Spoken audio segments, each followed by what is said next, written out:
15 orang tersangka dalam kasus ini yang dikelompokkan berdasarkan peran masing-masing tersangka. Ya, polisi jangan hanya berfokus pada pembunuh korban, tapi juga siapa orang dalam yang memiliki data rekening bank. Kasus penculikan dan pembunuhan kepala cabang salah satu bank BUMN Muhammad Ilham Pradipta terungkap.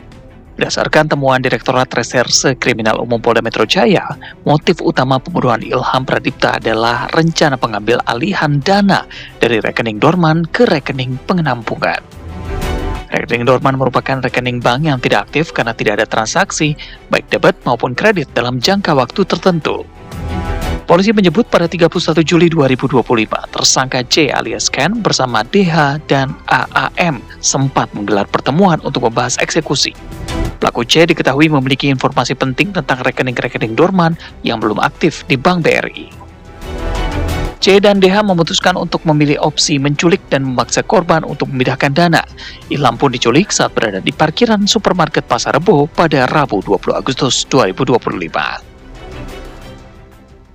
Itu melakukan penculikan, kemudian mereka mencoba intimidasi korban, akhirnya korban mencoba untuk terus melawan karena ada beberapa rencana mereka tidak bisa sesuai dengan rencana. Contohnya safety house atau posko mereka tidak bisa dengan alasan dari tersangka N bahwa rumah tersebut sedang digunakan.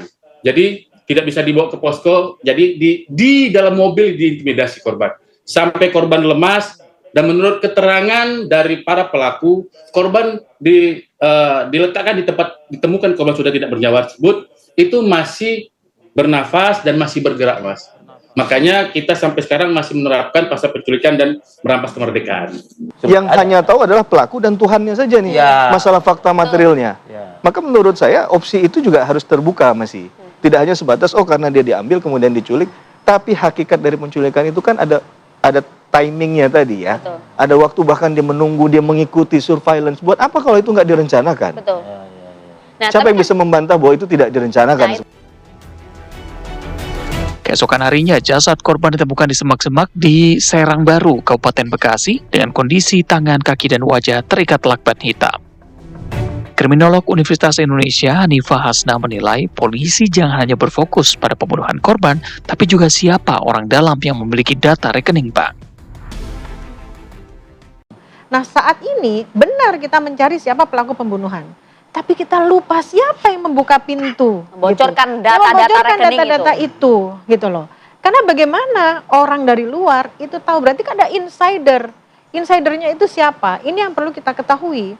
Sehingga kasus ini terbuka selebar-lebarnya bahwa ada dua kelompok. Kalau kita ngomong ini organized crime, berarti organized crime ada yang dari pihak luar, ada yang pihak dari dalam.